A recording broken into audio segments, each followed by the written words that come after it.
New লেখা প্ৰকাশনীৰ তৰফৰ পৰা আমালৈ এটি কিতাপৰ টোপোলা আৰু টি চাৰ্ট এটা আহিছে। বলক এতিয়া আমি আনবক্সিং কৰোঁ। মোৰ এতিয়া আছে ফানি ফাই টেন টেন। এয়া স্পীড পোষ্টত আহিছে। এতিয়া আমি খুলিবলৈ লৈছোঁ। বাহ, কি মজা লাগিব, মজা। ফটাফট পেপাৰ লগাই দিছে। ইহঁতে পেপাৰো লগাই দিব লাগে। কোনে কৈছে এইটো? মোৰতো ৰাগটো উঠি আছে। এতিয়া আমি আনবক্সিং কৰি আছোঁ। নোলাই ওলাব। নহ'লে এনেকৈ দিলে ওলাই আছে। এনেকৈ ইমানকেইটা বস্তু লগাই দিছে। এইটো খুলিব লাগিব ভালকৈ। আৰু এটা পেকেট আছে। এইটো বহুত দেৰি লাগিব। আমি এতিয়া খুলিবলৈ যত্ন কৰিছোঁ। ফটাফট এটা আনি দিয়া। চব কি আছে? কিতাপৰ লগত চাওঁ কি কিতাপৰ লগত টি চাৰ্ট আছে। নিউ লেখা প্ৰকাশনীৰ তৰফৰ পৰা আহিছে। এইফালে চাওক, এয়া দুখন কিতাপ। এয়া আমি খুলি আছোঁ এতিয়া একেবাৰে। চাওক, এই ফাইনেল ডেষ্টিনেশ্যন চিৰাট আৰু এইখন হৈছে প্ৰেক্টিচিং মুছলিমা। ধুনীয়া কিতাপ, আপোনালোকে ল'ব পাৰে। আৰু এয়া আমাৰ হাতত টি চাৰ্ট এটা আছে সৰুকৈ, এটা মেছেজ আছে। এতিয়া আমি আনবক্সিং কৰি দিম। টি চাৰ্টটো চাওক, মুছলিমছ নেভাৰ ছাপোৰ্ট টেৰৰিজম। দেখিছে, অতি ধুনীয়া টি চাৰ্ট।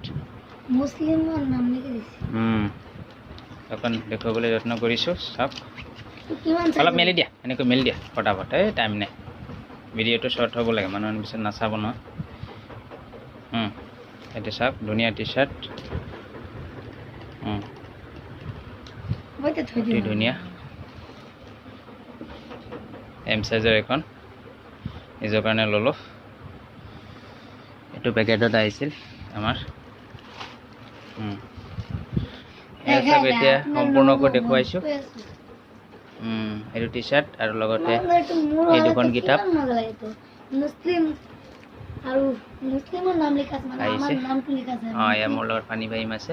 কেনেকুৱা লাগিছে তোমাৰ? ভাল লাগিছে। আপোনালোকে আজি ভিডিঅ'টো ভাল লাগিলে মোৰ চেনেলটো ছাবস্ক্ৰাইব, লাইক, শ্বেয়াৰ, কমেণ্ট, বেলন দবাই দিও, সব কৰি দিওঁ। কাৰণ এইবিলাক কৰিলে আপোনালোকে আৰু নতুন ভিডিঅ' পাব। সেইকাৰণে ধন্যবাদ। আমাৰো ভাল লাগিছে। এতিয়া কিতাপ দুখন পঢ়িম আৰু বহুতেই কিতাপ দুখন পঢ়িবলৈ আগ্ৰহ প্ৰকাশ কৰিছে। তেওঁলোকেও মোৰ পৰা নি পেলাই পঢ়িব পাৰিব।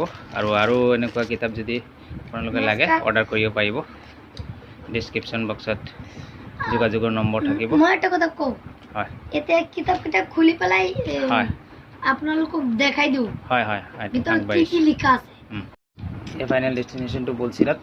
মই সূচীপত্ৰটো দেখুৱাবলৈ যত্ন কৰিছোঁ। এয়া চাওক সূচীপত্ৰ। এইবাৰ আমি প্ৰেক্টিচিং মুছলিমা মেলি লৈছোঁ। সূচীপত্ৰটো অকণ দেখুৱাই দিওঁ। এয়া চাওক সূচীপত্ৰ। ধুনীয়া এখন কিতাপ, আপোনালোকে পঢ়িব পাৰে। আৰু অৰ্ডাৰ কৰিলে এনেকুৱা আৰু সুন্দৰ সুন্দৰ কিতাপ পঢ়িবলৈ সক্ষম হ'ব। তেতিয়াহ'লে ভিডিঅ'টো যদি ভাল পাইছে নিশ্চয় লাইক শ্বেয়াৰ কৰিবলৈ নাপাহৰিব। আজিলৈ ইমানতে।